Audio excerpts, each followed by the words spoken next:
This is a system that is making a huge difference in the lives of families and of children. Families already in Ontario are saving $8,500 a day. Welcome back to Moose on the Loose. My name's David, and tonight's top stories, we've got Stephen Guilbeault lying to the camera once again. We got Christy Freeland saying absolute nonsense. We've got some updates on a few things here. We've got some new types of protests going on. Let's jump into this. First off, we got this clip here with Christy Freeland. She was here with Jenna Sudds and Justin Trudeau announcing some childcare funding in Ontario. And she says the most bizarre thing. Just listen carefully. This is a system that is making a huge difference in the lives of families and of children. Families already in Ontario are saving $8,500 a day, and that has been getting people through a really tough time and providing huge support to our economy. We do need come again. What did you just say there? Are saving $8,500 a day. Are saving $8,500 a day. $8,500 a day. That's what. Apparently that's what people are saving in money. I didn't realize it was that expensive. Is that how expensive Canada is now?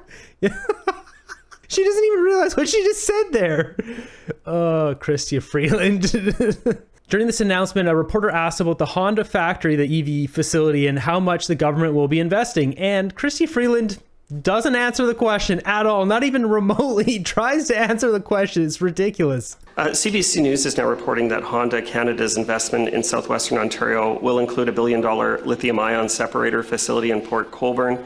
How much will the federal government be contributing specifically to this plant, and how many jobs and economic spin-offs for the Niagara region are you counting on in return? Okay, thank you for that question. What? How? That's not how you start a sentence.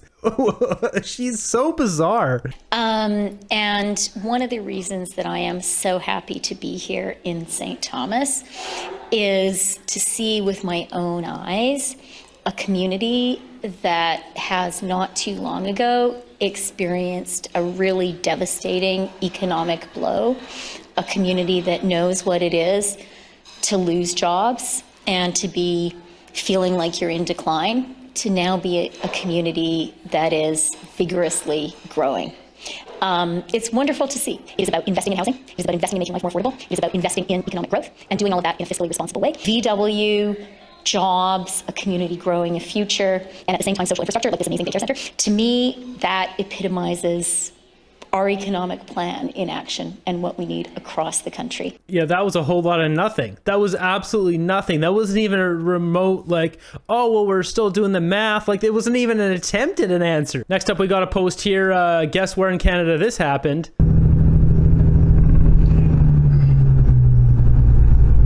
Yeah, what the boy. Just took out a power, whatever, substation thing.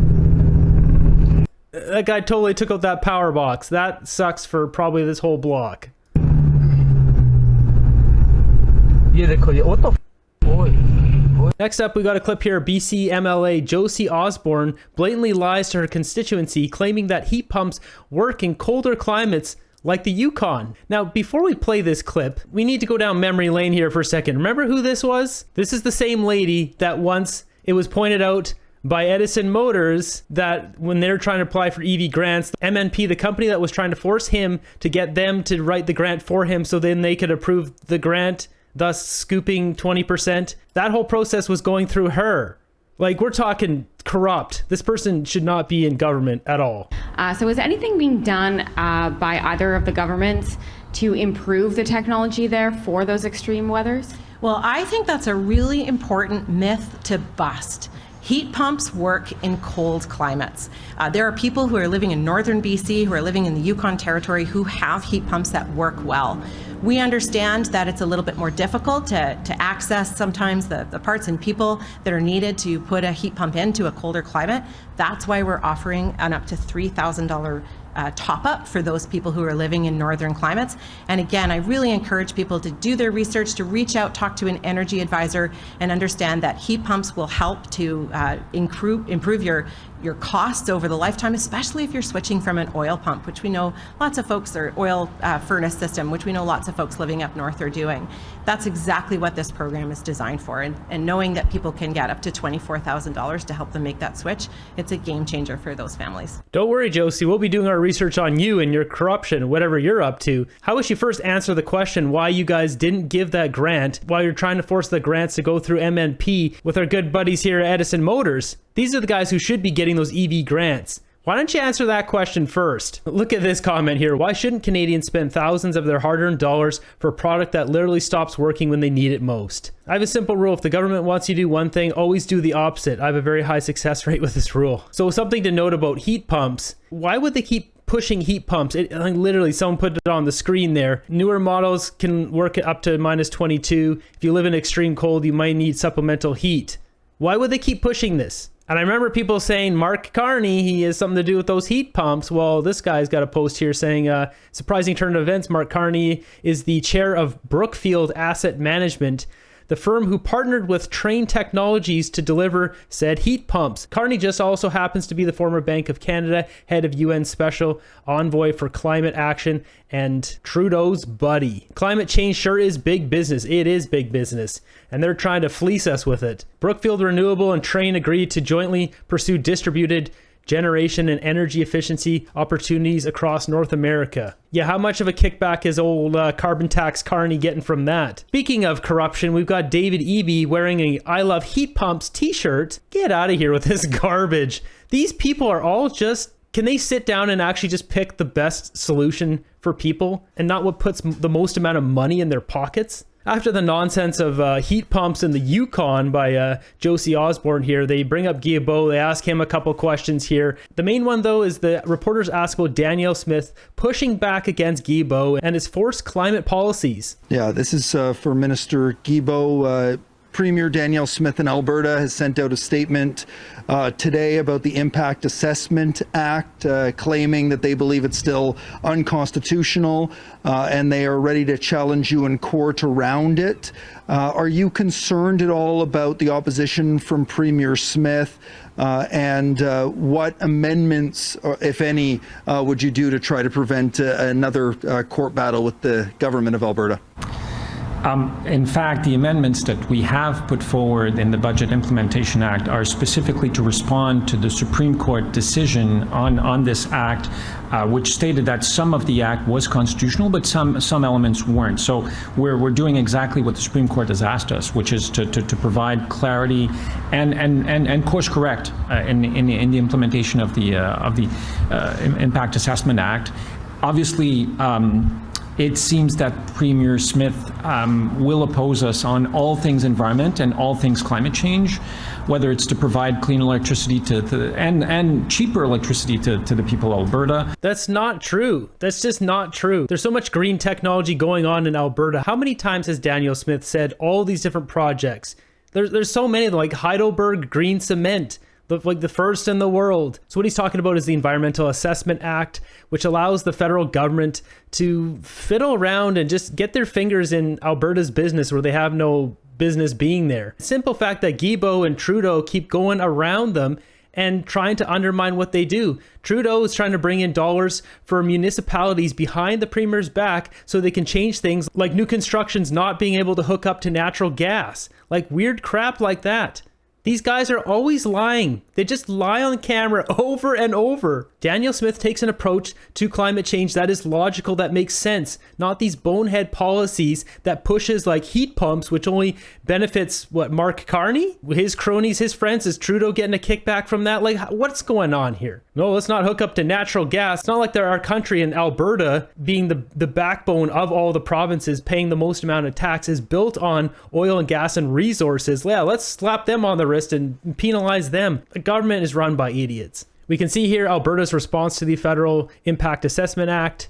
And based on the timeline here, the act came into force. Alberta sought to the Alberta Court of Appeals opinion on the constitutional validity of it. Alberta won the appeal 4-1 in May 2022. And in October 2023, the Supreme Court of Canada released its opinion largely in favor of Alberta, finding all but 10 provisions to be unconstitutional. So Guilbeault is trying to downplay this like, oh, no, we didn't really do anything wrong here. There's nothing wrong at all. To make sure that every sector of the economy, including the oil and gas sector, does its fair share when it comes to fighting climate change and fighting climate change pollution, whether it's on ensuring that Canadians have more access to electric vehicles, which are much cheaper to operate and to use than internal combustion engine.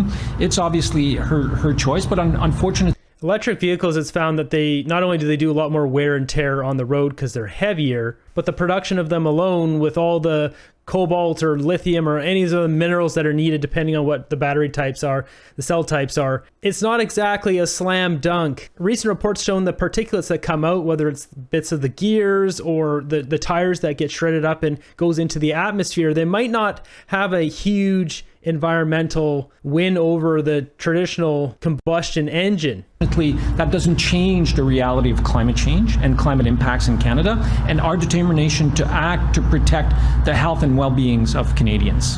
This is all nonsense too. If we just look at this, we've got this article here from Reuters that says China may upend global coal emissions trend in 2024.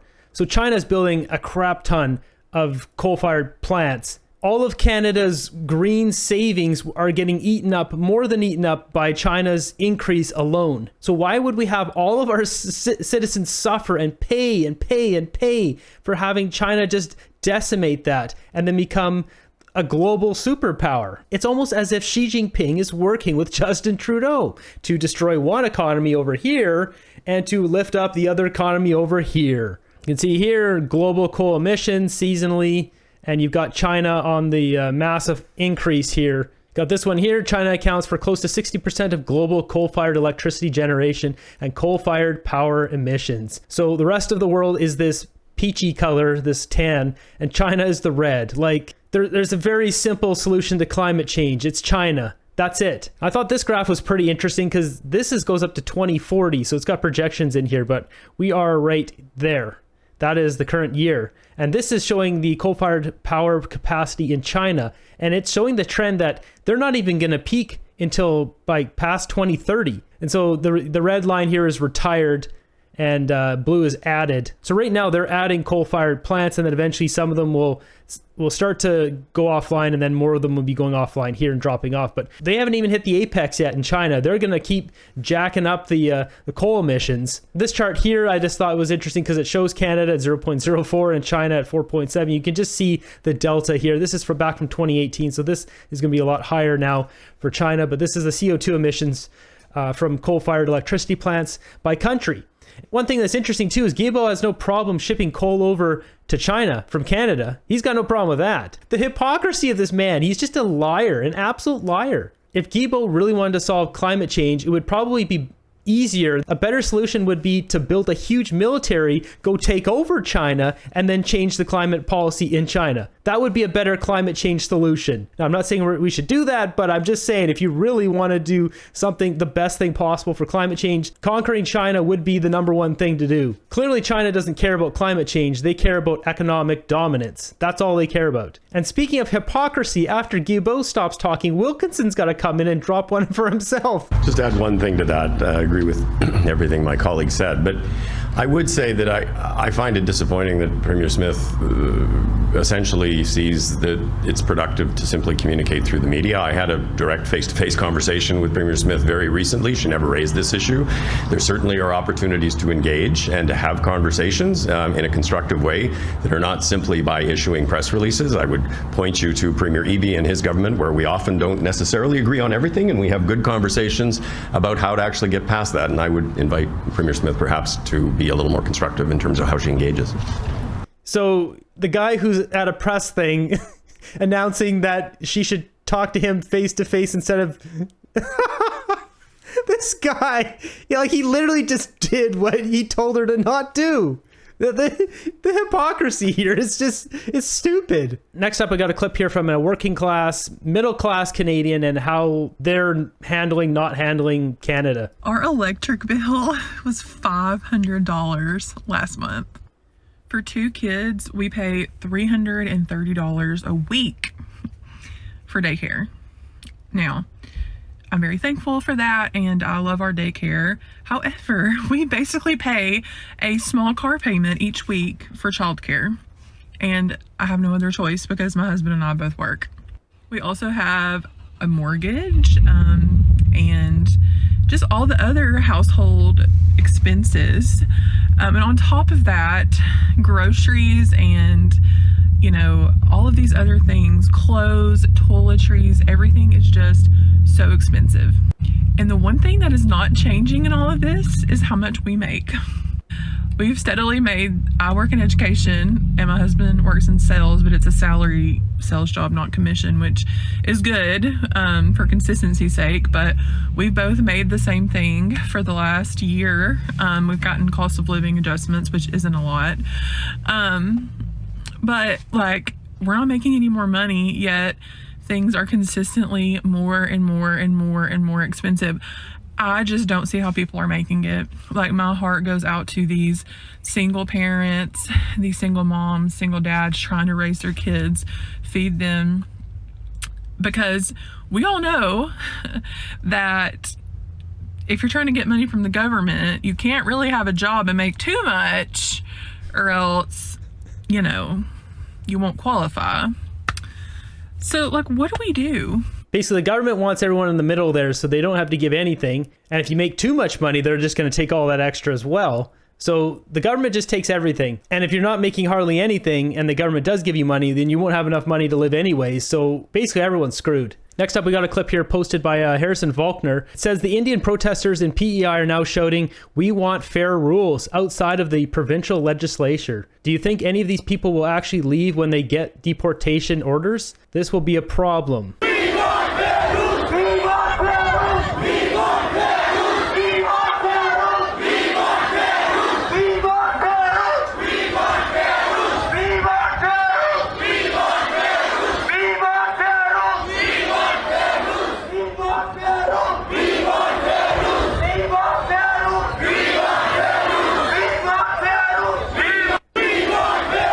It's something different from the Palestine protesters. We want fair rules. Let's see what all these signs say. I'll just make it full screen for you guys here. So, extend our work permit. We deserve fair. PNP draw. Sales and service was frontline. Wake up PEI. Immigration something. Diversity. Equality. We are human beings, not robots. We need to be grandfathered. Let's see what the people had to say. They're very angry now that their scam to get permanent residency in PEI isn't working out so well. Port them all. Remember the police made Axe the Tax protesters in Charlottetown move? Funny they haven't asked these people to move yet. Next up, we've got an update here on the McGill University Palestine protest encampment going on here. So basically, yeah, this is some pretty crazy shots there. Basically, a judge has ordered an injunction on this. Remove the encampment, but the injunction, there's no monetary penalty or payment. One thing there should be penalty or payment for is the defacing, the spray painting, the graffiti. They should all have to pay that back or go to jail for doing that. And yet the administration has taken unreasonable and escalatory steps to repress us. McGill University has requested an injunction to dismantle the pro-Palestinian encampment on its downtown Montreal campus. If granted, the court order would require these protesters to dismantle the encampment and prevent anyone from camping on or occupying the campus. McGill says the injunction would authorize the Montreal police to arrest and remove any person who violates the court order. They have decided to resort to these tactics of repression and intimidation and bringing police on campus. The announcement was made Friday evening, with McGill University citing mostly health and safety concerns. However, students say there is no cause for concern.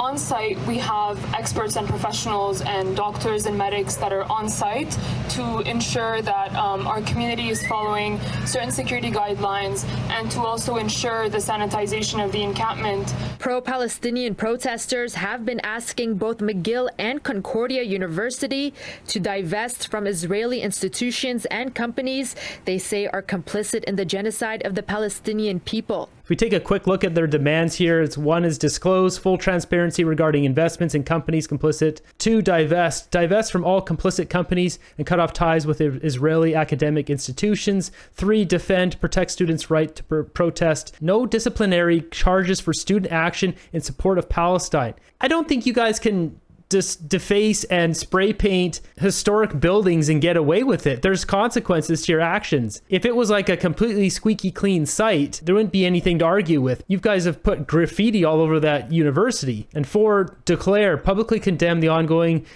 that word, of Palestinians and call for the government to cease all arms and deal with Israel. There's an ongoing genocide that has killed 40,000 people. That is why there are students camping in lower field at the moment, and they have made their demands very clear, and they are intending on staying until these demands are met. Since the start of the encampment 2 weeks ago, this is the second time an injunction has been sought.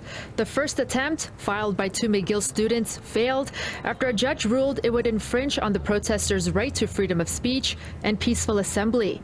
The group says they're hopeful this injunction will also be rejected. Now they talk about 40,000 people, which is a lot, and it's terrible what's going on.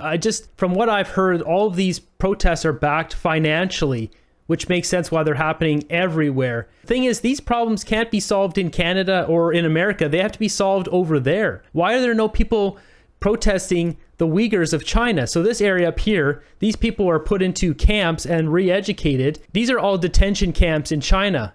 There's 1.8 million people taken from their homes and put into these sort of conditions. Why aren't there protests for these people? I don't know exactly what's going on in the world, but it's like there are other people who need to have voices as well. This whole situation is a bit confusing to me because why wouldn't you protest the Uyghurs as well, or pick another group, or why not put 6 or 7 different groups up there and fight for their freedom too? Next up, we've got this here. It shows the Canada Revenue Agency versus the Internal Revenue Service of America. Canada employs 59,000, America employs 79,000. These 59,000 serve 40 million Canadians, where these 79,000 serve 340 million Americans. That's 1 for every 678 Canadians versus 1 for every 4,304 Americans. If this is not like the simplest way of putting that our government is so bloated with bureaucracy and way too many people, it's time to trim down the government. And now to wind down this episode with on a lighter note, we've got the Lawn Boney.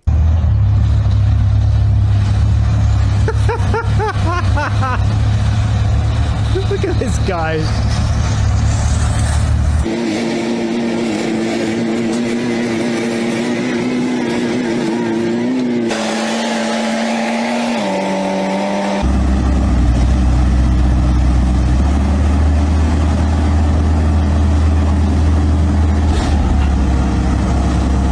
It's amazing that thing actually works at cutting the grass. So over onto my group here. What do we got here today? All I'm saying that the difference between humans and animals is that humans would never allow the dumbest of the herd to lead them. Yeah, it's like that one from the other day.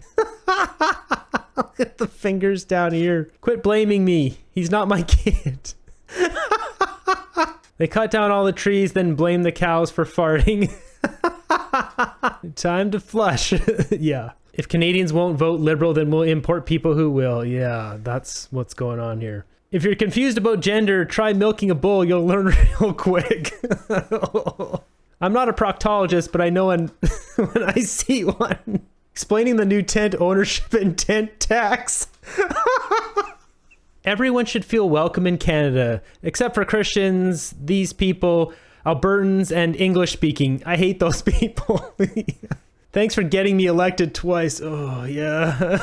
Oh, yeah. This is a little too close. There's nothing in all of the world more dangerous than an idiot who thinks he's a genius. Yeah.